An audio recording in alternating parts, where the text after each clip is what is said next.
ಯಾವುದು ಅಂದರೆ ಅಜ್ಞಾನ. ಆ ಅಜ್ಞಾನ ಅನ್ನೋದು ತೊಲಗಿ ಬಿಟ್ಟರೆ ನಿಜವಾಗಿರ್ತಕ್ಕಂಥ ಸುಖವಾಗಿ ನೀನು ಇರಬಹುದು. ಆದ ಕಾರಣನೇ ಮೋಕ್ಷ ಅಂದರೆ ಏನು ಅಂದರೆ ಆತ್ಯಂತಿಕ ದುಃಖ ನಿವೃತ್ತಿ. ಜನ್ಮ ಜನ್ಮಗಳಿಂದ ನಾವು ಪಡೆದುಕೊಂಡು ಬಂದಿರತಕ್ಕಂಥ ಯಾವ ದುಃಖ ಇದೆಯೋ, ಸಹಿಸಲಾರದಾಗಿರ್ತಕ್ಕಂಥ ಒಂದು ಕಷ್ಟ ಇದೆಯೋ, ಆ ಕಷ್ಟ ನಿವಾರಣೆ ಮಾಡಿಕೊಳ್ಳೋದು ಮೋಕ್ಷ. ಆದರೆ ಈ ಜನ್ಮದಲ್ಲಿ ಮಾತ್ರ ಅಲ್ಲ, ಹಿಂದಿನ ಜನ್ಮಕ್ಕೆ ಸಂಬಂಧಪಟ್ಟಿರ್ತಕ್ಕಂಥ ದುಃಖನೂ ಇದೆ ನಮಗೆ. ಆದ ಕಾರಣ ಜನ್ಮ ಜನ್ಮಗಳಿಂದ ಬಂದಿರತಕ್ಕಂಥ ಯಾವ ಅಜ್ಞಾನ ರಾಶಿ ಆದರೆ ಉಂಟು, ಆ ಅಜ್ಞಾನ ರಾಶಿಯನ್ನು ನೀನು ತೊಲಗಿಸಿಕೊಂಡ್ರೇನೆ ಅದು ಮೋಕ್ಷಕ್ಕೆ ಅರ್ಧ ಭಾಗ. ಎರಡನೇದು ಪರಮಾನಂದ ಪ್ರಾಪ್ತಿ. ಪರಮಾನಂದ ಪ್ರಾಪ್ತಿ ಏನು ಆನಂದ ಅಂದರೆ ಎಷ್ಟು ಕಷ್ಟ ಆಗುತ್ತಾ ಹೇಳಬಹುದು, ಒಂದು ಪದವನ್ನು ಬಳಸಬಹುದು, ಆ ಪದದ ಆಳತ್ವವನ್ನು ಅರ್ಥ ಮಾಡ್ಕೊಳ್ಳೋದು ಕಷ್ಟ. ಆನಂದ ಅಂದ್ರೆ ಏನು? ಜಿಲೇಬಿ ತಿಂದ್ರೆ ಆನಂದನ? ಇಲ್ಲ ಒಳ್ಳೆ ಸಿನಿಮಾ ನೋಡಿದ್ರೆ ಬಾಹುಬಲಿ ನಂಬರ್ 1, ಬಾಹುಬಲಿ ನಂಬರ್ 2 ನೋಡಿದ್ರೆ ಆನಂದನ? ಅದು ಕ್ಷಣಿಕವ, ಅದು ಶಾಶ್ವತವ?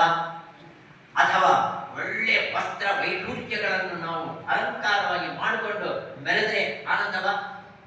ಎಷ್ಟೋ ಜನ ಅಲಂಕಾರವನ್ನು ಮಾಡ್ಕೊಂಡು ಬರ್ತಾರೆ, ಯಾರು ನೋಡಲ್ಲ. ಅಯ್ಯೋ ಎಷ್ಟು ಸಂಕಟ ಆಗ್ಬಿಡ್ತು ಗೊತ್ತಾ ಯಾರು ನೋಡದ ಇದ್ರೆ. ಇಷ್ಟೆಲ್ಲ ಜನ ನೋಡ್ಬೇಕಂತ ನಾನು ಅಲಂಕಾರ ಮಾಡ್ಕೊಂಡು ಬಂದ್ರೆ ಎಲ್ಲರೂ ಕಣ್ಮುಚ್ಕೊಂಡು ಧ್ಯಾನ ಮಾಡ್ತಾ ಇದ್ದಾರೆ, ನಾನು ನೋಡೋರೇ ಇಲ್ಲ.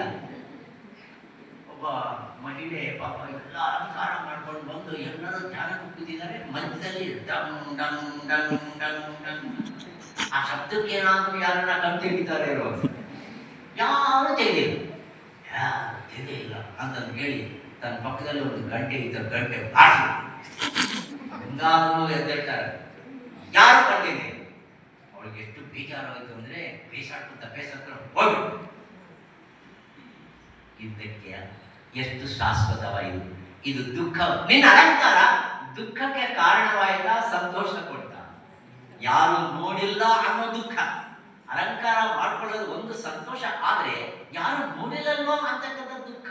ಮತ್ತೆ ಯಾವುದೇ ವಿಷಯ ತಗೊಳ್ಳಿ ಪ್ರಪಂಚದಲ್ಲಿ ಅದು ದುಃಖಕ್ಕೆ ಮೂಲವಾಗಿರ್ತಕ್ಕಂಥದ್ದಾಗಿದೆಯೇ ಹೊರತು ಅದು ಸುಖಕ್ಕೆ ಆನಂದಕ್ಕೆ ಕಾರಣವಲ್ಲ. ಆದರೆ ಆನಂದ ಎಲ್ಲಿದೆ? ಆ ಆನಂದ ಭಗವಂತನಲ್ಲಿ. ಆ ಆನಂದ ಇದೆ. ಆದರೆ ಆ ಭಗವಂತ ಎಲ್ಲಿದ್ದಾನೆ? ಆ ಭಗವಂತನನ್ನು ಕುರಿತು, ಆ ಭಗವತ್ ದರ್ಶನವನ್ನು ಕುರಿತು, ಆ ಭಗವಂತನ ಲೀಲೆಗಳನ್ನು ಕುರಿತು, ಆ ಭಗವಂತನ ಲಕ್ಷಣಗಳನ್ನು ಕುರಿತು ಹೇಳಲಾಗತಕ್ಕಂಥ ಗ್ರಂಥ ರಾಜವೇ ಭಾಗವತ. ಭಾಗವತ ಭಾಗವತ